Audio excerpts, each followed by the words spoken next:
El agujerito.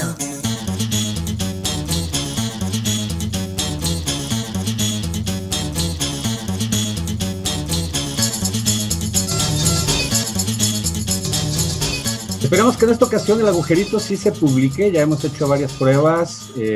La verdad es que este agujerito todavía está muy impresentable, pero sí hago votos y le ruego al Señor para que en esta ocasión sí podamos salir al aire con nuestro agujerito.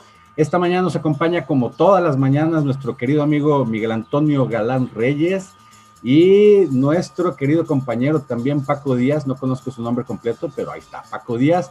Yo soy Santiago Baeza y te invito a que nos escuchemos a lo largo y ancho de este agujerito. A lo largo, bien dicho, sobre todo a lo ancho del agujerito. Y exacto. No hemos mostrado los otros agujeritos porque consideramos que todavía estaba un poco sucio el agujerito y pues ¿para qué andar mostrando el agujerito si está sucio, verdad, Paco? Bueno, también agregaría a lo largo, ancho y profundo de este agujerito. Sobre todo. Lo que yo te quisiera tener claro, Santiago, a cuál señor le rogamos que todo salga bien, ¿no? Al señor del Palacio Nacional, al señor de las ligas. Al de las ligas. Señor de las ligas. Pues al que nos haga caso, ¿no? Va, oigan, sí, ciertamente estamos puliendo el agujerito, ¿no? Algo así. Para que salga más decente. Sobre todo yo. Pongamos en esos términos, en eso de la pulida del agujerito, el expertise está de este lado. Empecemos con los temas. Hay temas muy importantes. Les hemos preparado los temas que consideramos más relevantes. No hemos logrado ser lo suficientemente diversos como quisiéramos para incluir los temas de todos los países que queremos cubrir, y la agenda de México nos está tragando, eso es cierto.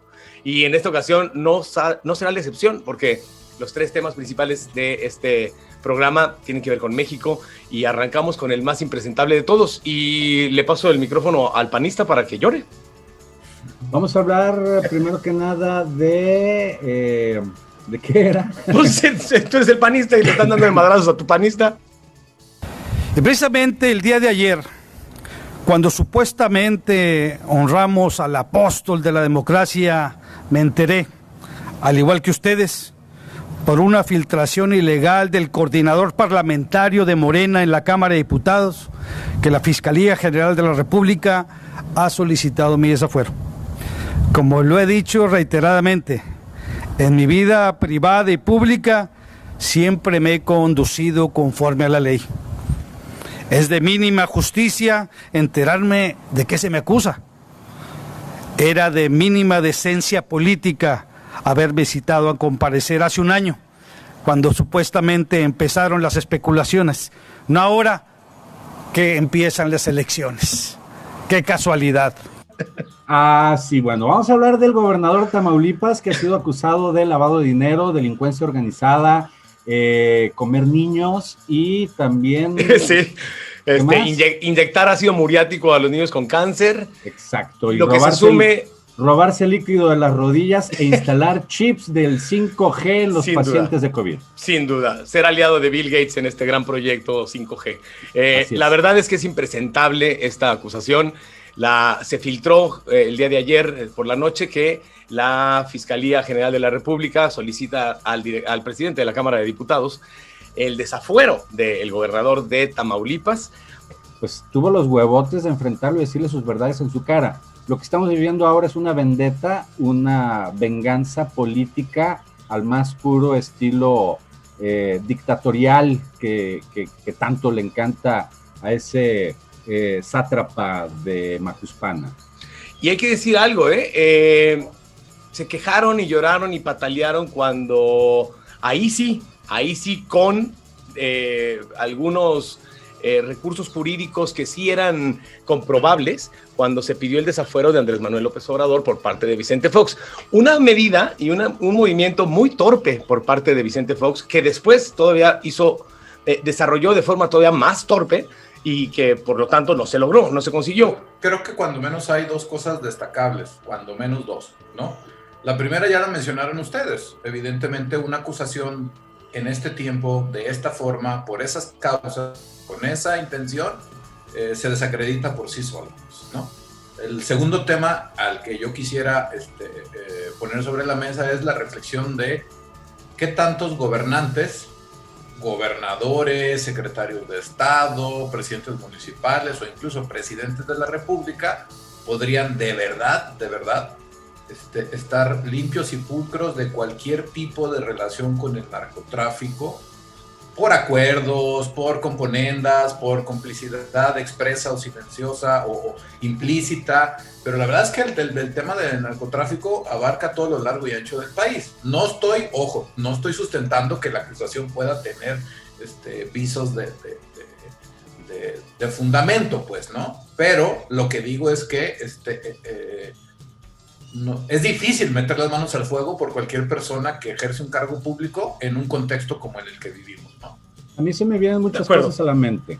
De entrada, la muerte tan misteriosa de la gobernadora de Puebla y de su marido, que era coordinador de los senadores panistas, Marta Élica Alonso, un accidente, se ha mencionado que fue un accidente muy extraño, sí, que no ha concluido en su investigación y que a mí, digo, podré ser muy sospechosista, pero la manera en la que se han ido deshaciendo de los gobernadores de oposición incómodos me parece muy sospechosa.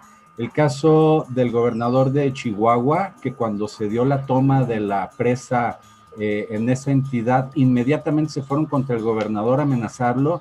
A los alcaldes, la UIF les congelaron las cuentas, no solo a los alcaldes, también a los ayuntamientos, los dejaron incluso sin luz, etcétera. Es decir, este terrorismo de Estado que estamos viviendo hacia los gobernadores incómodos me parece de un escándalo tremendo, mientras que a los que sí sabemos que tienen un pasado delincuencial, como es el caso de Félix Salgado Macedonio, se les encubre y se les protege con todo el peso de Morena. No, pero no solo eso. A ver, que tenga buena relación con el narcotráfico, pues López Obrador. ¿Quién más que él, pues? ¿Quién liberó a Ovidio? ¿Quién liberó a Ovidio? Él. ¿Quién va y saluda de beso a la mamá del Chapo? Él. O sea, lo que decía Paco me parece sumamente importante, porque es un secreto a voces. Eso siempre ha estado ahí flotando en el imaginario público, ¿no? De que la única manera en la que puedes gobernar es si tienes cuando menos un pacto de no agresión con el narco. El poder que tiene el narco en México es por todos conocido. Se dice que Calderón, por ejemplo, en esta guerra contra el narco, lo que hizo mal no fue írseles de frente, sino pactar con muchos. Y lo que se estila, o lo que se estilaba antes y que mantenía una paz en México, era pactar con uno, pactar con el más poderoso y entonces a todos los demás tenerlos más o menos tranquilos, ¿no? Y parece que lo que hizo Calderón fue querer pactar con todos. Y entonces cuando pactas con todos se te sale control el asunto. En la época gloriosa del PRI lo que hacían era a cada uno darle su territorio. Exacto. Estaba el poder compartido y todos contentos, ¿no? Cuando entró el PAN, quisieron combatir de manera frontal a algunos, a otros respetarlos, etcétera, y esto devino en una guerra sangrienta que todavía estamos viviendo. Pero tú no puedes entender el ejercicio del poder si no tienes algún tipo de acuerdo con el negocio más poderoso que tienes en el país, que es el narco. Es así de sencillo. Hay que entender una cosa, los gobiernos estatales y sobre todo los municipales están indefensos ante el poder del narco. Totalmente. Es imposible poder gobernar sin tener un mínimo acuerdo, como tú dices, aunque sea de no agresión. Y mira, es que aparte no seamos naif. Los efectivos que tiene el ejército mexicano versus los efectivos y el armamento que tiene el narco es incluso para el ejército mexicano, no estamos hablando de las policías ni de la Guardia Nacional, para el ejército mexicano es ponerse un tú a tú, O sea, es de veras, están topados, pues, ¿no? El mismo ejército mexicano está topado. Entonces, no seamos infantiles cuando creamos que si de verdad el presidente próximo que llegue quisiera erradicar al narco, que aparte es una falacia, pero si quisiera erradicar el narcotráfico, pudiera hacerlo, yo no lo creo. No creo que sea algo erradicable. Lo mencionamos en algún programa previo, ¿no? Además, ¿cómo erradicas el narcotráfico en México cuando tienes la mayor demanda mundial del otro lado del río? Por supuesto. ¿No? Donde además el posicionamiento global como principal vendedor a ese mercado, pues lo tenemos aquí, ¿no? Entonces, eso no justifica nada, por supuesto. Lo que digo es una descripción de hechos, pues, ¿no? Entonces, retomo el punto, pues son los dos fenómenos, ¿no? El fenómeno del narcotráfico en todo lo que implica en nuestro país, desde el punto de vista sociológico, económico y en este caso político. Y el otro tema, el tema de la violencia política, ¿no? El ejercicio del poder público centralizado y aquel presidencialismo, ya lo describía Santiago, que durante décadas funcionó en el siglo pasado, pues ahora hay una clara sospecha de que se retoman esas prácticas. Pues, ¿no? Y decía Santiago, y decía bien, que Cabeza de Vaca es el único gobernador que le plantó cara a Obrador, porque todos los demás gobernadores, tanto del norte como algunos del occidente, incluidos Guanajuato y Jalisco, todos cuando no está Obrador le tiran, pero así, tepocatas y víboras prietas y todo, ¿no? Pero en cuanto llega Obrador a tener una reunión con ellos cara a cara, le hacen felaciones públicas. El único que no lo hizo fue Cabeza de Vaca, siendo que fue de esta manera tal cual. Un líder que se le está complicando. Curiosamente ahora la fiscalía lo encuentra el come niños del país. Este gobernador de quien piden ahora su cabeza de vaca, pues gobierna un estado convulso, violento, de los más terroríficos para vivir en el país, Tamaulipas. Tierra no solo de los cárteles más sanguinarios del narco, entiendo que ahí surgió, por ejemplo, los Zetas. Los Zetas son tierra también del cártel del Golfo, pero además con una presencia de tráfico de carne humana a través de los coyotes, como el caso que se dio hace unas semanas también del asesinato de decenas de migrantes guatemaltecos. Es un estado en donde el gobierno no tiene la capacidad de enfrentar al crimen. ¿Dónde está el gobierno federal? ¿Dónde están las fuerzas de seguridad de la 4T para entrarle al quite? No quieren entrarle. El presidente sigue con su política de abrazos no balazos, claro, con sus compas los del narco, pero dejan a los estados en el desamparo y luego, al más estilo porfirista, van y truenan a los gobernadores incómodos. Bueno, y lo lacerante, ya ampliando la perspectiva, es que no se ve cuándo, no se ve cómo, no se ve quién pueda de verdad revertir la degradación que todo el tema de seguridad pública estamos teniendo, ya ni siquiera sexenio tras sexenio, sino día tras día, pues. Sí, no, y uno de los grandes ofrecimientos de la campaña de Andrés Manuel López Obrador era pacificar al país. Digo, sacar al ejército y pacificar al país. Lo de sacar al ejército no sucedió, sino por el contrario, lo legalizó en las calles. Y de pacificar al país, pues no ha hecho absolutamente nada, porque ni la Guardia Nacional, ni absolutamente ningún otro cuerpo del Estado ha tenido ningún avance en cuanto a esa pacificación que se ofreció del país. Y claro, lo que decía Santiago, con políticas como la de abrazos no balazos, pues no vamos a ir a ningún lado, eso ya está claro. Pero no te olvides de algo, tú decías, Tamaulipas, un estado complejo, convulso, sí, pero no a partir de Cabeza de Vaca. Cabeza de Vaca recibe el país, así, el estado de esa manera. No se olviden de San Fernando. La otra masacre impresionante que había habido ahí fue en el 2011 y fue la de San Fernando, Tamaulipas. Qué lamentable, ¿no? Pero quiero destacar un punto e insertar el siguiente en el agujerito, pues. Ajá. Ojo con lo que dices, Galán, porque a final de cuentas es cierto que así recibió Cabeza de Vaca el Estado, pero no perdamos de vista que esa es la mejor justificación o la más recurrente que también el presidente tiene. Que sin duda, sin duda. Entonces, ahí creo que tendríamos que ser cuidadosos con el tema. Lo que no recibió así es el tema energético, pues, ¿no? La política energética del país, bueno, pues ya vimos lo que está pasando, pues, ¿no? Entonces ahí ¿Qué opinión tienen sobre este tema de la nueva reforma energética? El día de ayer, la Cámara de Diputados, ayer por la noche, con una aplanadora terrible, le da salida y aprueba de manera, híjole, yo creo que histórica, para mal, pero histórica, le da salida a esta reforma energética mandada por el presidente de la República. Se quedan algunas... para los particulares se quedan algunas reservas, pero así como estaba, sin cambiarle una coma, pasó. Alguna vez dijo Carlos Castillo Peraza que si en el Congreso de la Unión se pusiera a discusión el teorema de Pitágoras, este sería rechazado por los diputados porque sencillamente no lo entendieron. Lo que vivimos esta semana en el Congreso parece ser un poco lo mismo. Los levantaderos de Morena no entienden razones, solo entienden de órdenes de arriba y aprueban una contrarreforma que viene a darle en la madre a nuestros avances en materia energética. Por una parte, el retroceso al uso de combustóleo y carbón, como si estuviéramos todavía en el siglo XIX, y la batalla que está dando Manuel Bartlett al frente de la Comisión Federal de Electricidad en contra de las energías privadas y limpias, que pudieran darle un respiro a este cochinero que tenemos de manera energética, en materia energética, que hemos vivido ahora con estos apagones ante la falta de gas, porque al gobierno se le hizo fácil no pagar los seguros para protegernos de la alza de los precios del gas. Vamos a ver qué tienen que decir también tanto España como Estados Unidos y Canadá, que tenían inversiones muy potentes, sobre todo España, muy potentes a nivel nacional en el desarrollo de las energías limpias. Bueno, tengamos en mente que esto que se aprobó, para empezar, se presenta como una iniciativa preferente, ¿no? Claro. Lo cual en el proceso legislativo tiene cualidades muy específicas y evidentemente se demuestra la intencionalidad, pues, ¿no?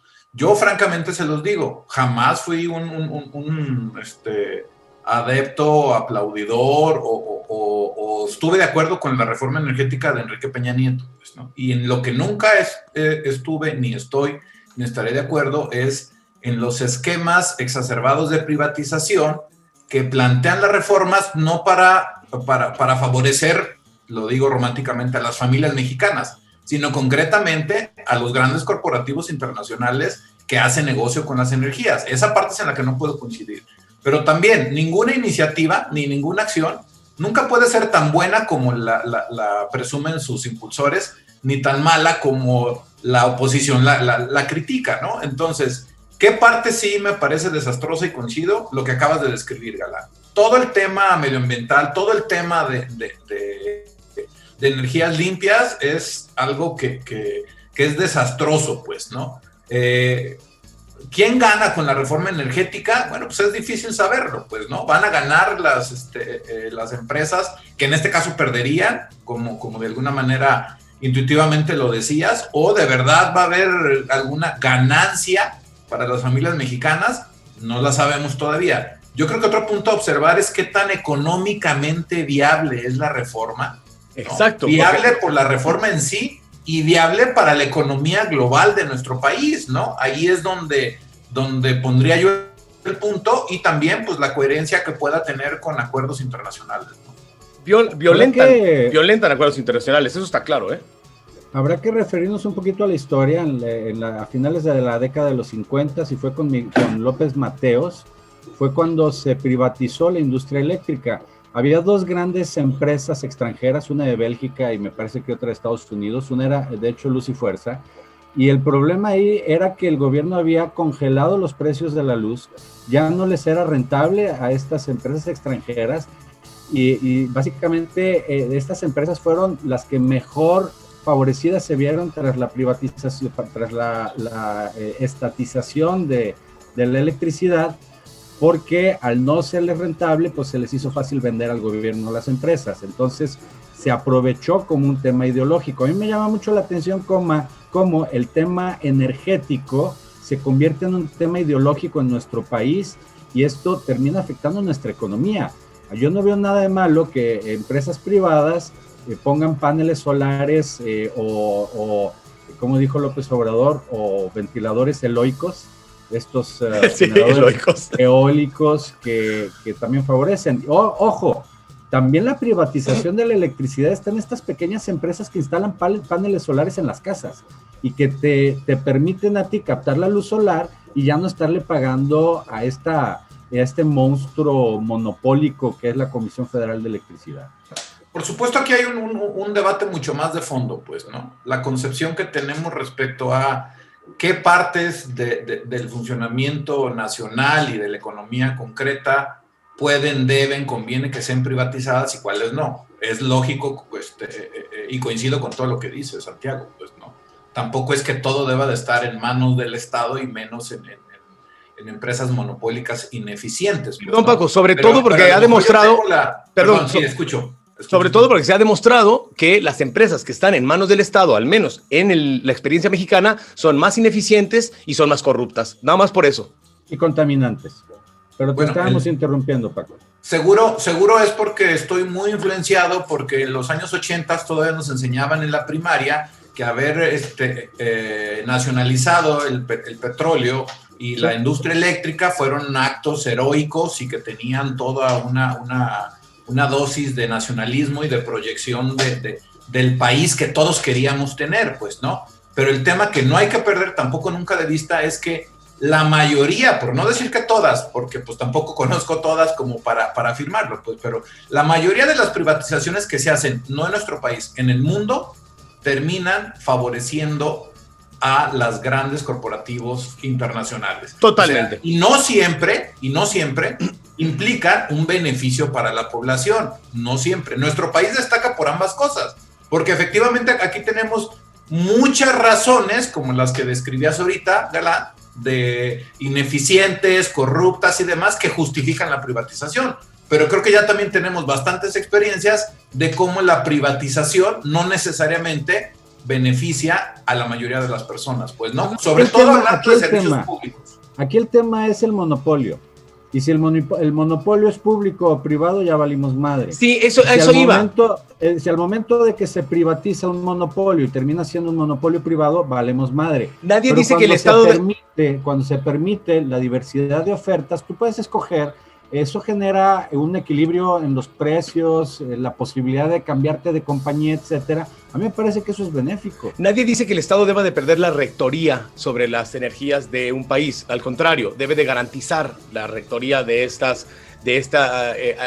la energía en el país, porque obviamente tiene que ver con la seguridad nacional. Por lo tanto, más bien la ecuación tendrá que ver en cómo no perder la rectoría, pudiendo dejar entrar a otros competidores y a otros jugadores a la escena. Yo creo que desde ahí tendría que analizarse, ¿no? A ver, te da muy mala espina cuando alguien que está defendiendo un proyecto, en este caso, cuando defendían esta contrarreforma energética, tenían que mentir para que entonces pudiera parecer lo que ellos querían decir. Mintieron cuando dijeron que actualmente se le daba preferencia a las energías limpias de Iberdrola para surtir al país antes que, por ejemplo, a las hidroeléctricas. Eso es una gravísima mentira. Lo que en el esquema como quedó fue que se le daba primer acceso a las hidroeléctricas y después ciertamente a las energías limpias como las de Iberdrola, pero por un tema solamente económico. Lo que se ponderó para dar entrada a la red a unas o a otras primero es quién la estaba produciendo de forma más barata. Si ese no es un buen argumento, pues entonces díganme cuál va a ser el argumento adecuado para consumir la energía en el país. ¿No es la que menos contamine y más barata salga? A ver, Paco. Pues por supuesto que así debería de ser. Pero el tema de los la produzca quien la produzca, ¿no? O duopolios o tripolios, de repente tampoco te termina por convencer en función de las reglas del juego que tenemos.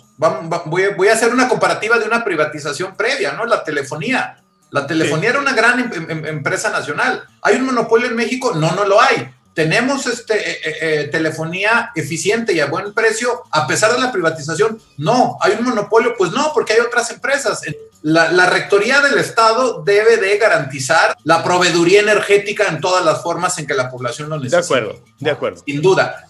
La parte que se comercializa de eso, bueno, pues eso ya habría que ver, porque pues la energía, lo mismo es la eléctrica que la del gas o la gasolina o qué sé yo, bueno, todas las que se nos ocurran, pues, ¿no? Solo cuestiono el concepto tradicional y típico de que toda privatización siempre es la mejor opción, cuando hay mucha evidencia de que no siempre es así, pues, ¿no? Ver, es el único punto que quería señalar. Habrá que recordar, y hablas de las telefonías, cuando se privatizó Telmex, siguió siendo una empresa única por años y el servicio seguía siendo pésimo y lo único que hicieron fue elevar los precios.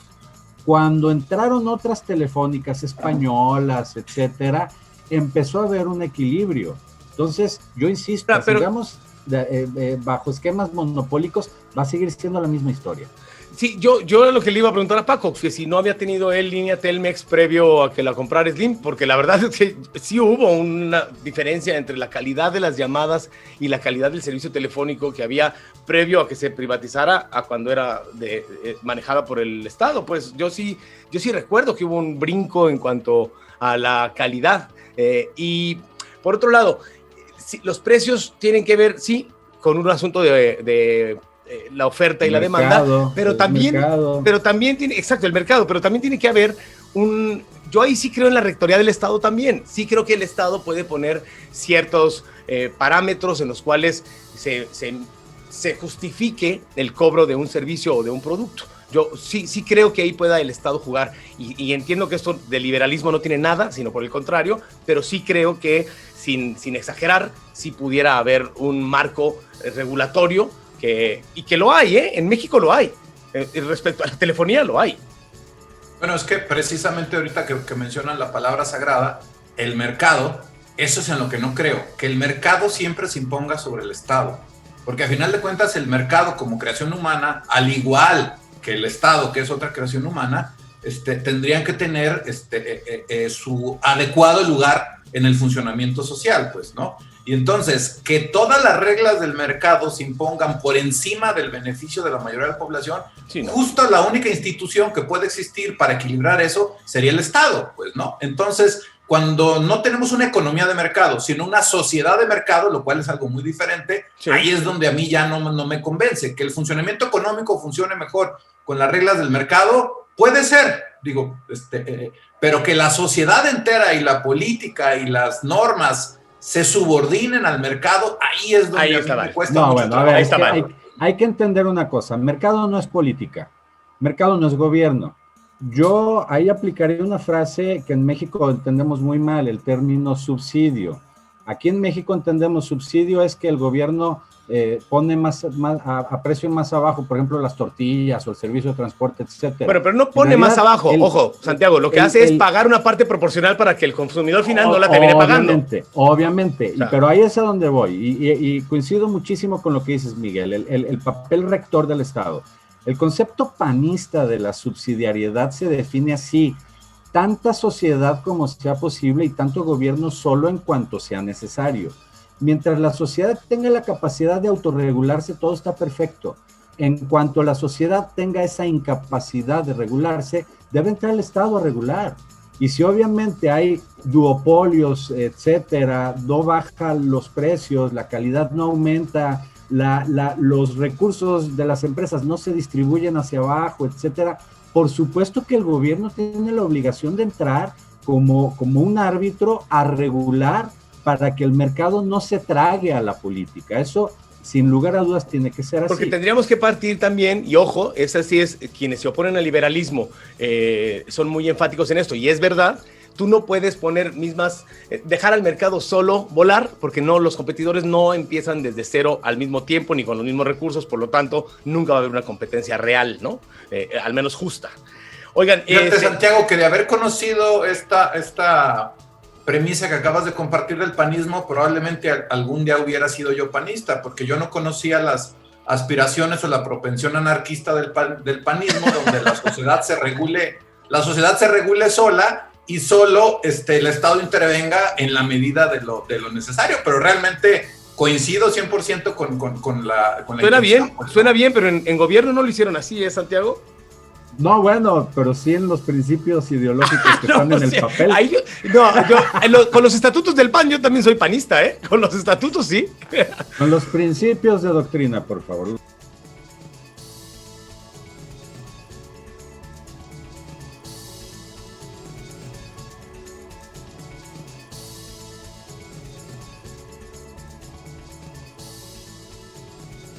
Pues después de una interrupción no planeada por Zoom, decidida por Zoom y por la Comisión Federal de Electricidad, no es cierto, la verdad es que no fue por la comisión. Nos hubiera encantado que hubiera sido otro apagón para di la verdad, Miguel, no te llegó el recurso de Jóvenes Construyendo el Futuro y por lo tanto se te fue el internet, cabrón. No, al contrario, güey, a mí la oposición me paga por cada palabra que digo en contra de López Obrador, ¿no sabías?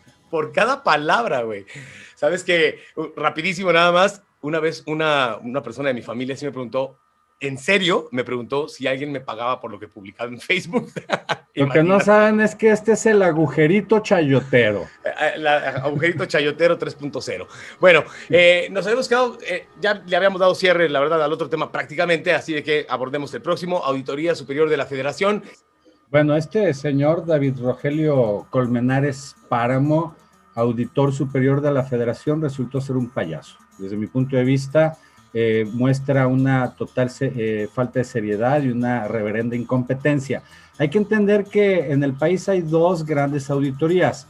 La Secretaría de la Función Pública, que está a cargo de Irmeréndira Sandoval, esta mujer impresentable, que no es más que un taparrabos de todas las triquiñuelas que está haciendo la 4T, pero por el otro lado se suponía que en el Congreso de la Unión, a través de esta auditoría, íbamos a tener una instancia seria, técnica, ajena a los vaivenes políticos, y bueno, ayer se me derrumbó a mí esta noción.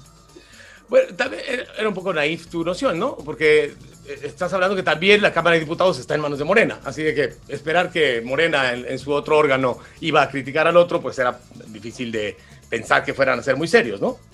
Sí, bueno, pero es que en principio en el diseño institucional la Auditoría Superior de la Federación sí se procura que tenga autonomía e independencia, incluso por eso se plantean ciclos no sexenales en los nombramientos.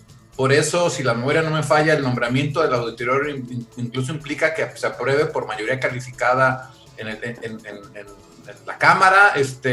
Pero vaya, el tema es, claro, son errores impresentables, es un tema por su propia evolución absurdo, pero entonces resultó que el presidente, que él siempre tiene otros datos, ahora tenía la razón, ¿no? Por primera vez en la historia sus otros datos eran los datos correctos. Por primera vez en la historia en 2 años de su gobierno, ¿sí? Los datos de López Obrador eran los reales. ¿Saben qué pasó ayer? Básicamente López Obrador dobló al órgano, a este órgano fiscalizador. Al doblar el órgano nos recordó totalmente a Paco Ignacio Taibo II. Lo que yo decía hace un momento, que tenemos en la Secretaría de la Función Pública a una política de Morena, y se suponía que en la Auditoría Superior tendríamos a técnicos especializados ajenos a los temas políticos, pero ayer la política doblegó a los técnicos, es decir, si fuera lucha libre, los rudos vencieron a los técnicos. Pero la auditoría dice haber cometido algunos errores, ¿no? Aparentemente no son algunos errores. Pareciera que es un error orquestado, un error, híjole, yo no sé, no tenemos tampoco ninguna prueba de ello, pero un error tampoco lo dudamos. Pero no se puede dudar que, a ver, un morro de 15 años hubiera hecho un mejor trabajo al auditar, ¿no? Se cometen errores como confundir conceptos, pues, ¿no? Pareciera que son errores intencionales. Y entonces nos llevaría a la pregunta, si son errores intencionales, ¿cuál es la intención? Bueno, aquí también presentaría yo, les propondría otra arista, pues, ¿no? Digo, muchas veces creo que pasamos por desapercibido que las instituciones, los órganos, las dependencias, pues no las compone una persona, pues, ¿no? Entonces, nos enfocamos en el auditor superior de la Federación, cuando evidentemente hacer una auditoría de esa naturaleza implica no sé cuántas docenas de personas, sino es que son más de 100 personas, y obvio que el proceso seguramente tiene sus fallas, quizá en el diseño, porque no es posible que con la intervención que seguramente deben de tener en cada etapa e instancia del proceso de auditoría, los supervisores y los auditores, los jefes, etcétera, no se den cuenta de errores tan básicos como los que después reconoce la auditoría. Por eso suscribo la sospecha de la intencionalidad, ¿no? O sea, pero sí, también hay otra cosa que quiero decir.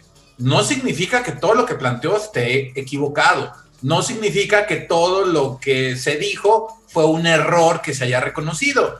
Y en esa misma lógica, para ser justo, pues aplico una de las cosas que señaló el resultado de la auditoría, pues, ¿no? Los programas sociales que están siendo cuestionados por la forma en la que se aplican, precisamente por el trabajo que hacen estos servidores de la nación, que una de las cosas, según yo, aparentemente acreditadas, es que incluso hubo dinero que recibieron personas que fallecieron ya desde hace bastantes meses. Es que ese es el problema, Paco. ¿Qué mejor manera de desestimar una auditoría que haciéndola patito, cabrón? Por supuesto. También el señalar, por ejemplo, que la cantidad de contratos que se han hecho por asignación directa en lugar de concursarlos es, por decirlo menos, sospechosa, cabrón, porque atentan contra cualquier principio de transparencia. Si partes de ahí y después haces que esa auditoría que te puede señalar ese tipo de errores termine siendo una auditoría hecha por morritos de quinto de primaria, dices, no, pues bueno, pues ¿a quién le beneficia esto? Esa es la pregunta. ¿A quién le beneficia que esta auditoría termine siendo la porquería que es? Totalmente de acuerdo. El error garrafal que se comete en el tema del aeropuerto Felipe, Felipe Ángeles, es lo que viene a hacer es desestimar todo el proceso de la auditoría del año pasado de Andrés Manuel López Obrador. Entonces, el tema ya no es el desfalco al erario público, el tema ya no son los millones y millones de pesos que no se puede saber dónde están, el tema es el error que cometió la Auditoría Superior de la Federación. Es una situación terrible, es vergonzoso lo que está pasando. Precisamente por eso es que pongo esta arista sobre la mesa, pues, ¿no? Porque entonces, si por esos errores, que pueden ser, en tu hipótesis, Galán, diseñados intencionadamente, ¿no? Así, desde Morena. Una complicidad. Desde Morena. Vamos a señalar estas cosas, pero también estas otras erróneas para que al final la auditoría completa se caiga, pues, ¿no? Y entonces ya convierten en patito la auditoría con lo que no es cierto y hubo error, o con lo que sí es cierto, pero se desacredita por los otros errores, ¿no? Bueno, claro. Pues precisamente por eso lo establezco así, ¿no? Porque hay una buena parte de la auditoría de la que no se ha dicho nada, como que haya habido un error, cifras incorrectas o qué sé yo, que son bastante graves y que sí ameritaría que nosotros no lo pasemos por alto, aunque los medios de comunicación o la opinión pública o publicada se enfoque solamente en el error reconocido por el auditor. A mí lo que me parece lamentable, así espantoso, es que, porque yo ayer me sumaba en Twitter a la campaña pidiendo la cabeza del auditor, pero luego recapacité un poco, porque si lo tronamos y logramos una presión social para que se vaya, la mayoría aplastante de Morena va a imponer a un auditor a modo. Entonces, aquí la única opción que tenemos de tener una auditoría superior que realmente represente los intereses de la sociedad y no del gobierno en turno, es arrebatarle este 6 de junio el Congreso a Morena, cosa que se ve una tarea difícil. Parece ser que hay una especie de empate técnico entre la oposición y Morena, con una ligera ventaja de puntos a favor del partido del Macuspano. Sí, híjole, el horizonte no se ve nada halagueño, ¿no? Se ve muy complicado el tema de las elecciones de este año para los mexicanos. Es increíble que con la cantidad y calidad de errores que se han cometido, con los miles de muertos que nos han costado esos errores, porque hay que decirlo con todas sus letras, la pandemia es para todo el mundo, cierto, pero la eficiencia en el manejo de la pandemia y de la vacunación, etcétera, etcétera, ha probado que México está siempre o en el último o en los últimos lugares. Y eso nos ha costado muertos, eso nos ha costado gente, o sea... Economía. Y economía... pero bueno, por miles de millones. Pero el asunto es que todavía puedan tener esta gente un futuro posible en este país, de verdad, habla de por qué tenemos el gobierno que nos merecemos.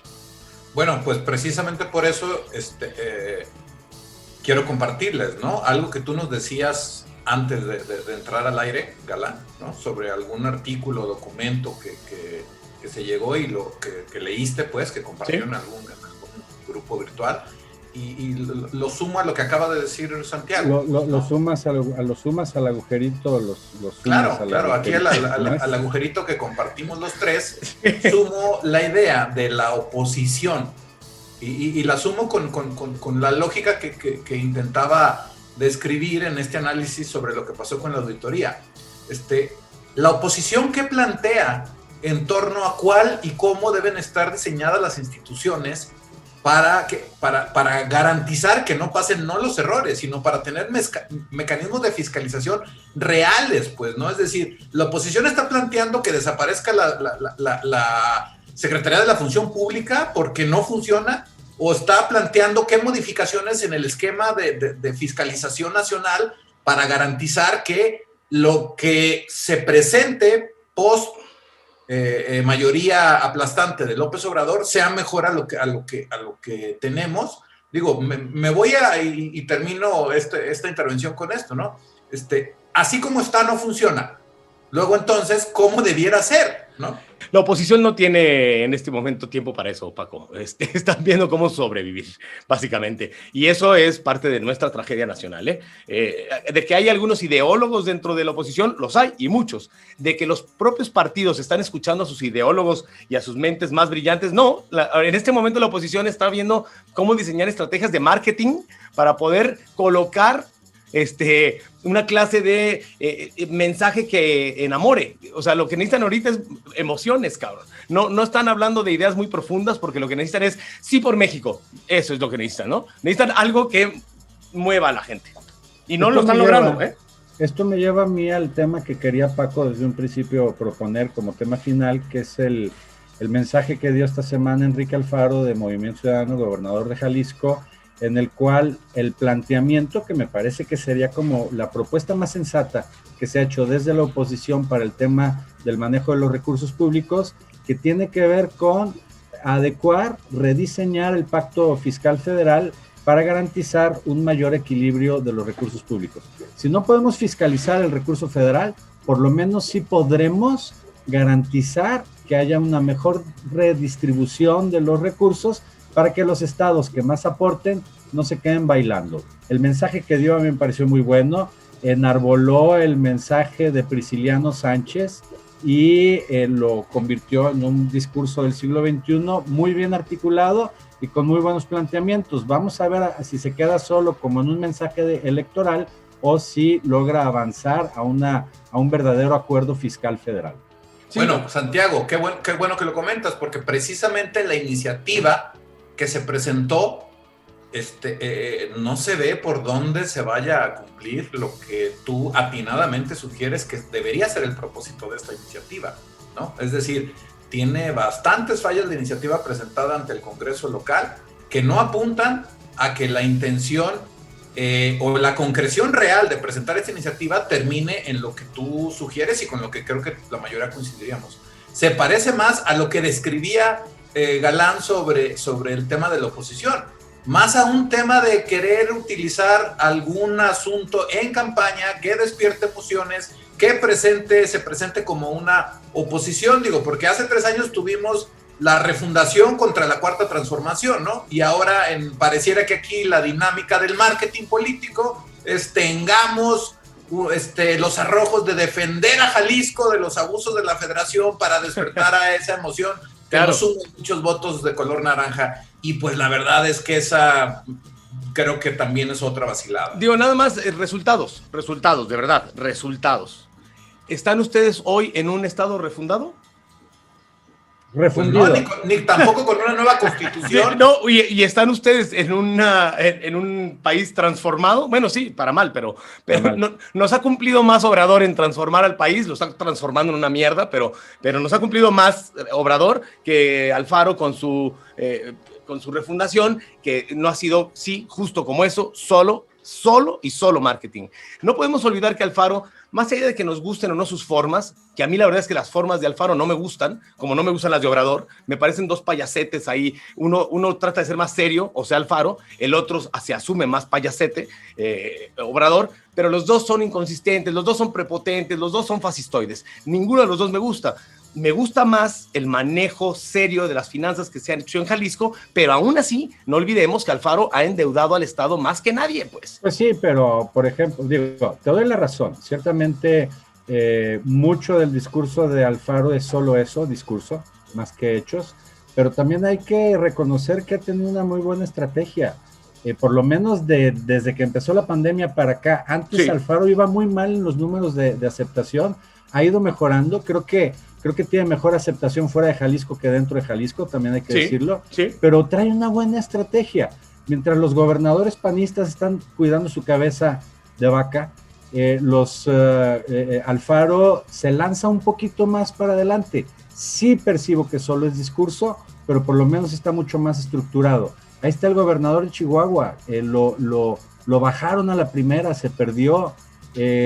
No hay dentro de los gobernadores estatales de oposición quien tenga un discurso mejor estructurado y más echado para adelante que el propio Alfaro, excepto cuando lo tiene enfrente.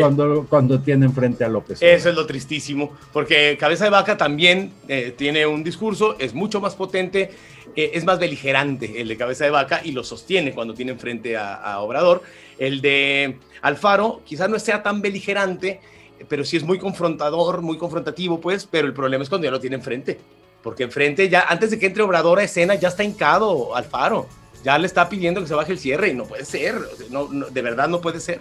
Es triste ver cómo por un lado te muestras bravucón y cuando tienes enfrente a tu opositor, no enemigo, estamos hablando de política, no sé, la gente luego se enloquece muy cabrón y ya ves en redes sociales gente que se amenaza de agredirse físicamente, cabrón, y dices, a ver, bajémosle 3 rayitas también a la discusión, discutamos con potencia, pero es política, nada más política.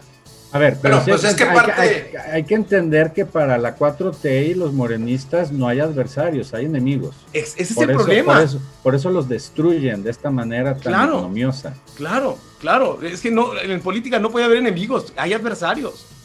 Bueno, lo que intento decir y en la lógica de lo que comentaba Santiago en la penúltima intervención, es que sí, podría coincidir que es mejor estrategia de comunicación política la de Alfaro comparada con la de la mayoría o de todos los gobernadores panistas, pero no deja de ser solo estrategia de comunicación política, no deja de ser solo discurso. Y entonces lo que me parece verdaderamente lamentable es que en resultados no se ve una estrategia, en resultados de gobierno, en cumplimiento de promesas de campaña tampoco.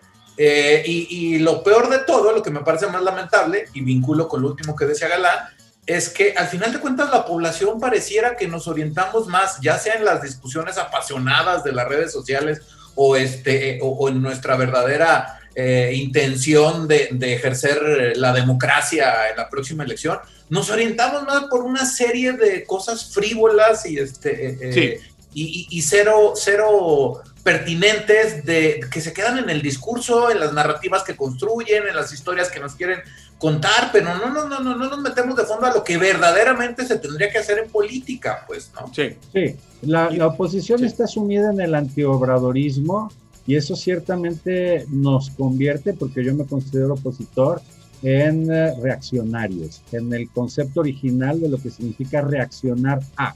Estamos viendo a ver qué pedo se avienta López Obrador cada mañana para irlo a oler. Dicta la agenda. Básicamente, esa es la chamba que está haciendo ahorita la oposición. La oposición no está dictando agenda y esa es la gran crisis que estamos viviendo desde la oposición, que solo favorece al gobierno. Porque cuando ves al de enfrente como enemigo y no como adversario, te pierdes la oportunidad, por ejemplo, de establecer en tu mismo ideario que algunas premisas del otro también son válidas y son ciertas.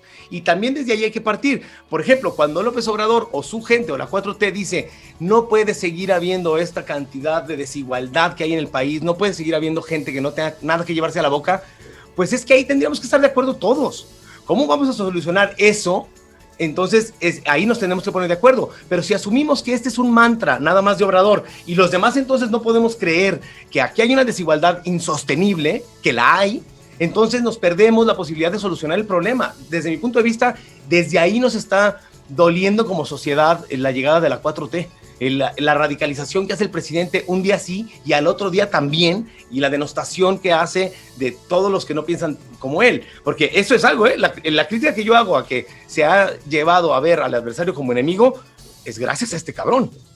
Claro. Bueno, pero como la Universidad de los Memes en la que yo estudio, lo que no le agradecemos a López Obrador es que hoy estamos mejor de lo que estaremos la próxima semana, ¿no? Entonces, sin duda. Sin duda alguna, ¿no? No, ya en serio, creo que la discusión más a profundidad, tanto en el esquema de la 4T o de la fracasada, fallida o prometida y no cumplida refundación, tendría que ser una discusión más a fondo. Digo, por eso entiendo la simpatía que describía inicialmente Santiago con la iniciativa, ¿no? Sí. La iniciativa y sus propósitos tendría que ser buena, pero yo creo que incluso podría ser mejor, no nada más en la presentación legislativa que tuvo en estos días pasados, sino ir más a fondo, la discusión que tendríamos que tener desde la academia, con toda la cientificidad social, pero por supuesto en la política es realmente qué atribuciones y cómo se deben de distribuir las competencias de los 3 niveles de gobierno, pues, ¿no?